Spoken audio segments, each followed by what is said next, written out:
এই ভিডিওতে upcoming SCERT আসামের ডিএলএড পেট 2026 পরীক্ষার জন্য বাংলা ভাষা থেকে 40টি গুরুত্বপূর্ণ প্রশ্ন নিয়ে আলোচনা করব। ভিডিওটি তাই সকলের জন্য খুব গুরুত্বপূর্ণ। ভিডিওকে শেষ পর্যন্ত তোমরা মনোযোগ সহকারে অবশ্যই দেখবে।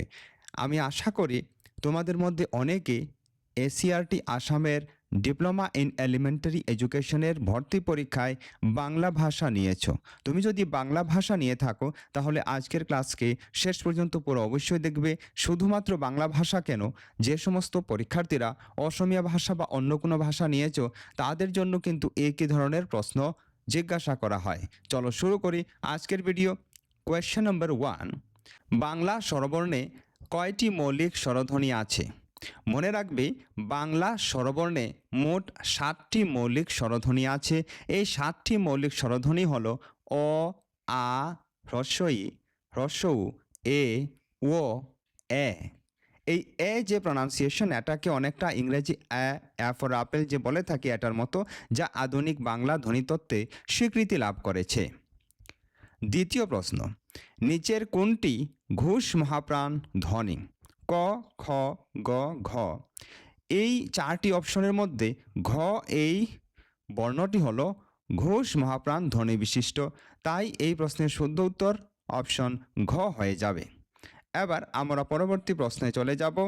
আজকের যে প্রশ্ন আমরা নিয়েছি এই প্রশ্নগুলি খুবই গুরুত্বপূর্ণ, তোমরা মনোযোগ সহকারে অবশ্যই দেখবে আর খাতায় নোট ডাউন করে রাখবে।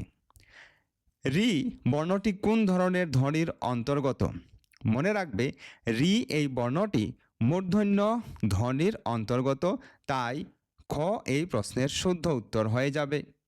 4 নম্বর প্রশ্ন, নিচের কোনটি নাসিক্য বর্ণ? নাসিক্য বর্ণের উচ্চারণ সাধারণত অনেকটা নাকের দিকে আমরা শ্বাস নিয়ে করে থাকি, তো এই প্রশ্নের শুদ্ধ উত্তর হয়ে যাবে অপশন ক, অর্থাৎ অপশন কতে ম রয়েছে। এই ম হলো একটি নাসিক্য বর্ণ। এবার পরবর্তী প্রশ্নে আমরা চলে যাব। 5 নম্বর প্রশ্ন, এটাকে আমরা বলে থাকি কয়মূর্ধন্য ষ। ঠিক আছে, কয়মূর্ধন্য ষ এটাকে বলে থাকি। যুক্তাক্ষরটি কোন কোন বর্ণের মিলনে গঠিত? বলো, এই যে অক্ষর, এটা আসলে একটা যুক্তাক্ষর।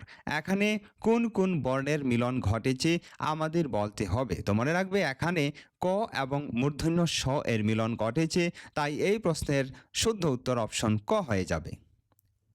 বিদ্যালয় শব্দের সঠিক সন্ধিবিচ্ছেদ কোনটি?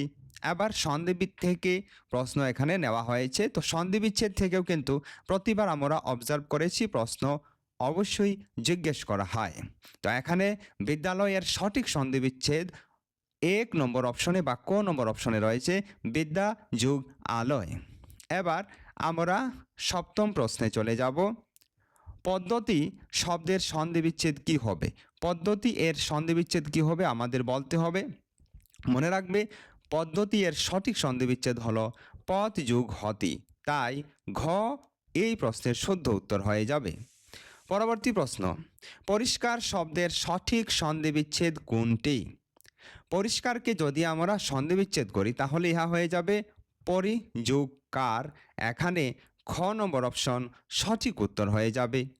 পরবর্তী প্রশ্নে আমরা চলে যাব প্রশ্ন নম্বর 9। নাবিক শব্দের সন্ধিবিচ্ছেদ কোনটি? নাবিক শব্দকে যদি আমরা সন্ধিবিচ্ছেদ করি তাহলে ইহা হয়ে যাবে নৌ যুগ ইক, তাই খ নম্বর অপশন এই প্রশ্নের শুদ্ধ উত্তর হয়ে যাবে। প্রশ্ন নম্বর 10, উদ্ধার শব্দের সঠিক সন্ধিবিচ্ছেদ কোনটি?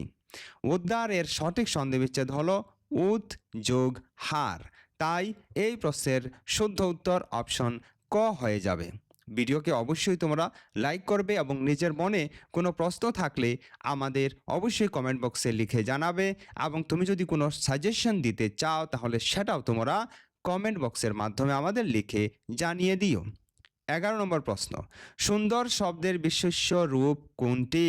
এই প্রশ্নটি খুবই গুরুত্বপূর্ণ, কেননা পদ পরিবর্তন থেকে প্রায় প্রতিবারই প্রশ্ন অবশ্যই জিজ্ঞেস করা হয়। তো সুন্দর, এই সুন্দর শব্দটিকে যদি আমরা বিশেষ্য রূপে নিয়ে যাই তাহলে এটা সৌন্দর্য হয়ে যাবে, কেননা সুন্দর এই শব্দটি একটি কি বিশেষণ। ঠিক আছে, অ্যাডজেক্টিভ আমরা বলতে পারি ইংরেজিতে। নেক্সট কোয়েশ্চেন, জল শব্দের বিশেষণ রূপ কোনটি? জল শব্দের বিশেষণ রূপ আমরা যদি বের করি তাহলে ইহা হয়ে যাবে জলীয়। তাই এই প্রশ্নের শুদ্ধ উত্তর অপশন ক হয়ে যাবে। এবার পরবর্তী প্রশ্নে আমরা চলে যাব। প্রশ্ন নম্বর 13, লুঙ্গি শব্দটি কোন ভাষা থেকে বাংলা ভাষায় এসেছে? লুঙ্গি এই শব্দটি বার্মি বা মায়ানমারের যে ভাষা, এটা থেকে আমাদের বাংলা ভাষায় এসেছে। তাই এই প্রশ্নের শুদ্ধ উত্তর হয়ে যাবে অপশন গ। নেক্সট প্রশ্ন, নিচের কোনটি তৎসম বা সংস্কৃত শব্দ? এই প্রশ্নের শুদ্ধ উত্তর কী হবে? ক নম্বর অপশন হাত, চন্দ্র, চাঁদ, চামার। মনে রাখবে এই প্রশ্নের শুদ্ধ উত্তর হয়ে যাবে অপশন খ চন্দ্র। চন্দ্র এই শব্দটি সংস্কৃত বা তৎসম শব্দ থেকে বাংলা ভাষায় আনয়ন করা হয়েছে। এবার 15 নম্বর প্রশ্ন, ডাক্তারখানা শব্দটি কোন কোন ভাষার শব্দের মিলনে গঠিত?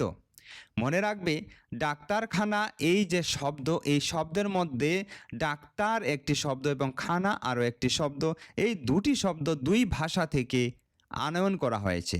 ডাক্তার এই শব্দটি ইংরেজি ভাষার শব্দ, আর খানা, খানা শব্দের অর্থ হলো স্থান বা ঘর বোঝানোর জন্য ব্যবহার করা হয়।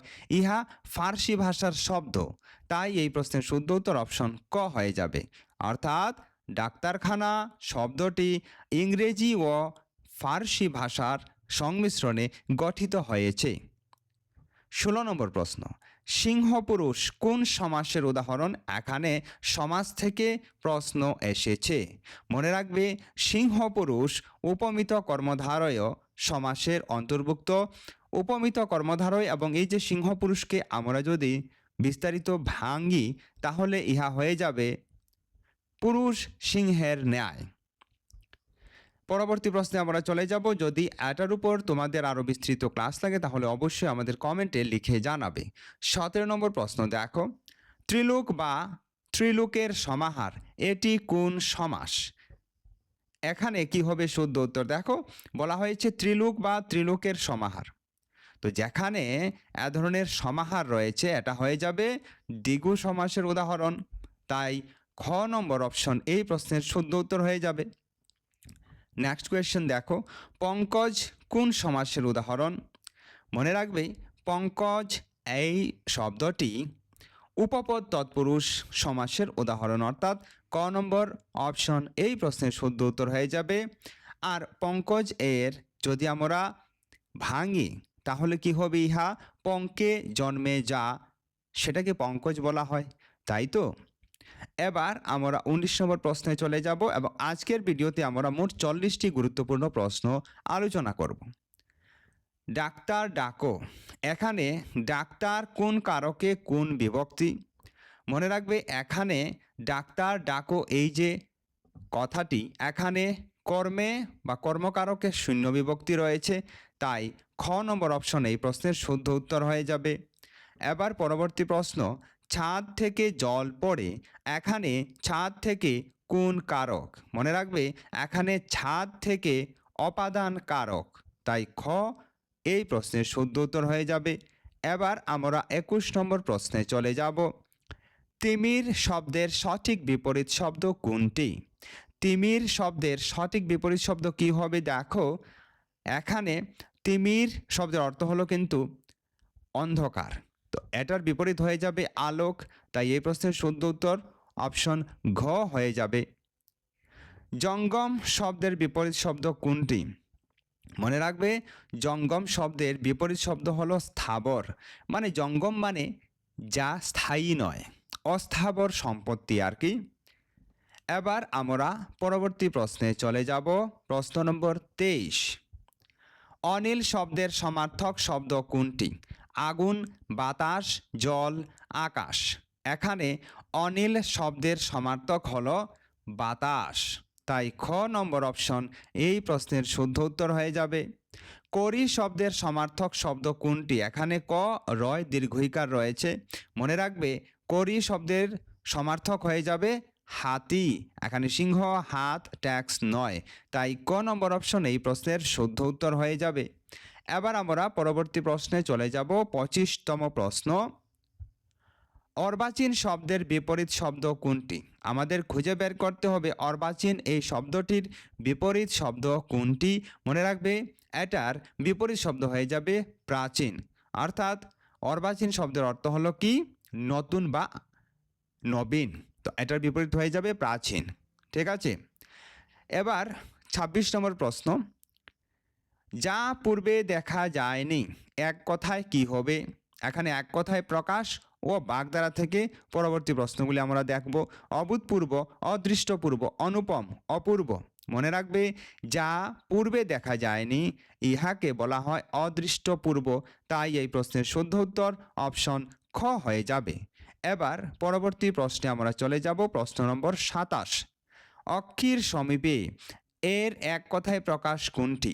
পরোক্ষ, সমক্ষ, প্রত্যক্ষ, নিরপেক্ষ।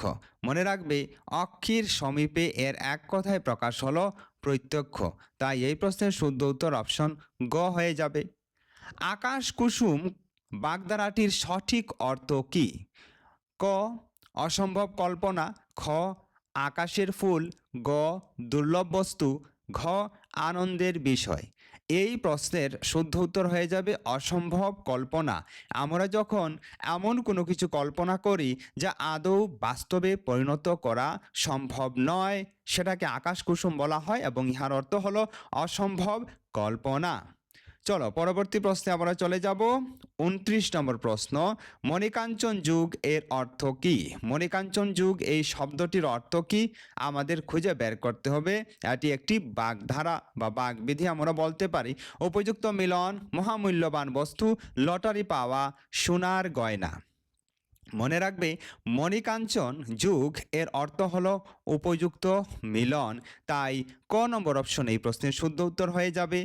বিড়াল তপস্বী বাগধারাটির অর্থ কি? ভণ্ড সাধু, বিড়ালের মতো স্বভাব, নিরামিষভোজী, ধার্মিক ব্যক্তি।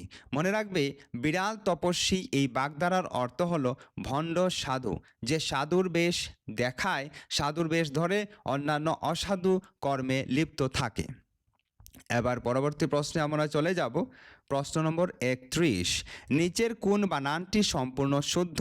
এখানে বানান এর উপর প্রশ্ন আমরা পেয়ে গেলাম। তো মনে রাখবে মনকষ্ট, মনকষ্ট, মনকষ্ট, মনকণ্ঠ।